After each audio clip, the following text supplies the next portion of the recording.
सामने कुछ चीजें पेश करना चाहते थे। सबसे पहली चीज, पीडीपी ने आज जो चेयरपर्सन है वक्फ बोर्ड की, उनके अगेंस्ट वी आर ट्राइंग कि एक एफआईआर रजिस्टर हो।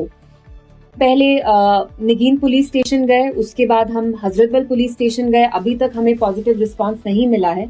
ताज्जुब की बात यह है कि जब वक्फ चेयरपर्सन और वक्फ मेंबर के बोर्ड्स पुलिस को इंस्टिगेट करते हैं कि उन लोगों को अरेस्ट करें जिनने वहां पे वो एम्ब्लेम चिप किया, डिसमेंटल किया, तो उनको immediately within 24 hours about 50 people have been detained, और इनमें से कितनों के ऊपर पीएसए लगेगा वो हम अभी तक नहीं जानते। तो लॉ जो है कश्मीर में वो उल्टा चल रहा है, इनवर्सली चल रहा है, क्योंकि उन इनोसेंट लोगों को पकड़ा गया है जिनका कोई कसूर नहीं था, जिनका कोई दोष नहीं था, और जो वक्फ के लोग रिस्पॉन्सिबल हैं, खासतौर से जो चेयरपर्सन रिस्पॉन्सिबल हैं, जिनने डिलिबरेटली कश्मीरी लोगों का, यहाँ पे जो मेजोरिटी मुस्लिम्स हैं, उनके जो रिलीजियस सेंटिमेंट्स हैं उनके साथ खिलवाड़ किया, डिलिबरेटली उनको प्रोवोक किया, इंसाइट किया, उनके अगेंस्ट कोई एक्शन नहीं लिया वक्फ चेयरपर्सन के अगेंस्ट। बट अनफॉर्चुनेटली उनके कहने पे पुलिस ने इमीडिएटली, जो इतने सारे वहां लोग थे, शामिल थे जिनने वहां ये प्लैक डिसमेंटल किया, they have been immediately arrested. तो मैं यहाँ आके आपको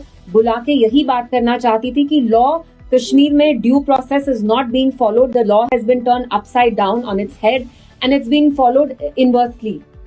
सो आपको यहाँ बुलाने का यही मकसद था। और मेरी यहाँ एडमिनिस्ट्रेशन से सवाल है, सरकार से भी यही सवाल है कि आप ये कैसे होने दे सकते हैं कि जो इनोसेंट लोग हैं उनको पकड़ा है आपने, बजाय इसके कि जो वक्फ की चेयरपर्सन है जिनने इतनी बड़ी वहां तौहीन की, गुस्ताखी की। The point is not about emblem. Please don't make it about patriotism. Don't make it about nationalism. You're conflating it and deliberately आप इसको एक nationalism का रंग दे रहे हैं. This is about our deen.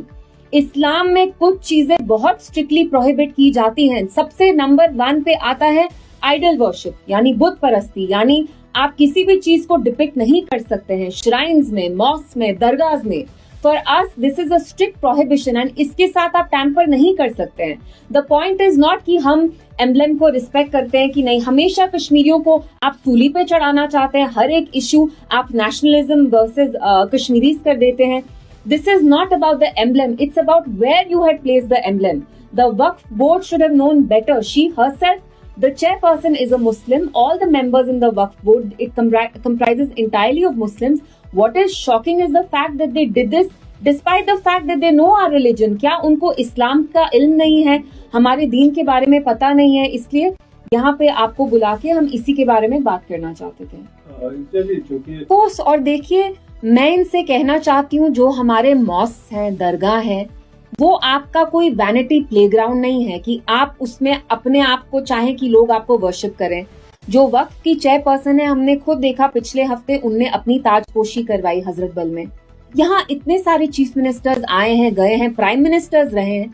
आप मुझे एक पिक्चर दिखाइए जब किसी की ताजपोशी हुई है, कि उनके सर पे किसी ने उनको क्राउन, मतलब it's like she is being anointed as a queen. तो अगर आप वेन हैं, आप अपनी वैनिटी दिखाना चाहते हैं, अपने आप को सिरहाना चाहते हैं, तो आप दरगाह से बाहर करें। प्लीज डोंट यूज आवर दरगाह as a playground for your own vanity से। You know, we are not, हमारी दरगाह यहाँ इसलिए नहीं बनी है ताकि आप जाके वहां अपनी ताजपोशी करें। Please don't speak at the back. And जैसे आपने राइटली पॉइंट आउट किया, बाकी जगह एम्ब्लेम नहीं यूज हुआ। हम भी यहाँ आए हैं, पीडीपी की सरकार बनी है, एनसी की सरकार बनी है, मतलब आप अपनी ईगो को बड़ा बना रहे हैं, खुदा ना खास्ता अल्लाह ताला से बड़ा आप करना चाहते हैं। ये तो हम एक्सेप्ट नहीं करेंगे, क्योंकि हमारे लिए सबसे बड़ी चीज हमारा दीन है। आप अपना पॉलिटिक्स हमारे दीन पे करेंगे, ये हमें मंजूर नहीं है। And we will not allow any kind of vanity project. और मैं स्पेशली अपील करूंगी हमारे जो प्राइम मिनिस्टर साहब है, मोदी जी से, कि आपके जो यहाँ बीजेपी के मेंबर्स हैं, वो अपना कल्ट बनाते बनाते इतने वेन हो गए हैं कि अब वो हमारे दीन पे तौहीन कर रहे हैं, गुस्ताखियां कर रहे हैं, और ये गुस्ताखी हम किसी भी तरीके से we will not accept it. और मेरी मोदी जी से, अमित शाह साहब से यही अपील होगी कि जल्द से जल्द जो आपने एफआईआर लॉन्च किया, आप प्लीज विड्रॉ करिए।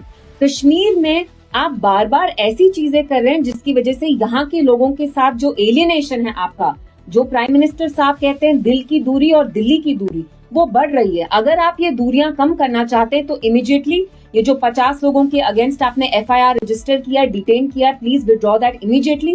एंड जो वक्फ की चेयरपर्सन है, an FIR should be launched against her and she should immediately be terminated from her position as the Waqf chairperson. देखिए आगे, it is not about the emblem. Kashmir में, जम्मू कश्मीर में कितनी इनॉग्रेशन हुई है, कितने प्लैक्स लगे हैं, कितने ये लगे हैं इनॉग्रेशन के जो बोर्ड्स होते हैं, लेकिन दरगाह के अंदर अगर आप इनॉग्रेशन बोर्ड लगा रहे हैं, सबसे पहले आपको दरगाह में भी क्रेडिट लेना है, फिर ऊपर से आपको एक एम्ब्लेम लगाना है। It is not about the Indian emblem, it is about the fact that in Islam any kind of physical depiction, representation, idol worship, carving, the physical representation, manifestation of living beings, animals is banned. It is prohibited. हमारे दीन में इसको शिर्क कहा जाता है। ये सबसे बड़ी तौहीन है, गुस्ताखी है। अगर एम्ब्लेम के बदले कुछ और भी वहां प्लैक पे होता तो इन लोगों का वही रिएक्शन होता, बजाय इसके कि आप हमारे जज्बात समझे, हमारे रिलीजियस सेंटिमेंट समझे, आप ऊपर से हमें ही पुलिस थाने में लेके हमारे अगेंस्ट एफआईआर कर रहे हैं। जो चेयरपर्सन है उसके अगेंस्ट कोई इंक्वायरी नहीं हो रही, वो प्रेस कॉन्फ्रेंस देती है विद इन 24 आवर्स। आप उनके ऑर्डर्स पे वो कौन है? Have people elected her? Is she an MLA? Is she an MP? Is she an elected member of any house here? She is not. So I appeal to the prime minister कि prime minister साहब, आपने हमेशा कहा है दिल की दूरी और दिल्ली की दूरी। दिल की दूरी और दिल्ली की दूरी यहाँ ऐसे दूर नहीं होगी कि आप हमारे दीन के साथ यहाँ पे ऐसा खिलवाड़ करेंगे, गुस्ताखी करेंगे। Please immediately have this woman removed. We cannot encourage such kind of vanity projects. Do you think National Conference demand is genuine that this lady? Well, I don't know about the National Conference because they say one thing and they do something else in practicality. But as far as the PDP is concerned, our party members have approached 2 police stations since morning, and I must place it on record that the police, Jammu Kashmir police, is extremely apprehensive. They don't want to file an FIR against her. And if they fail to do that, if they fail to discharge their duties, then we are going to be approaching the Honorable Court. We'll be approaching them very soon.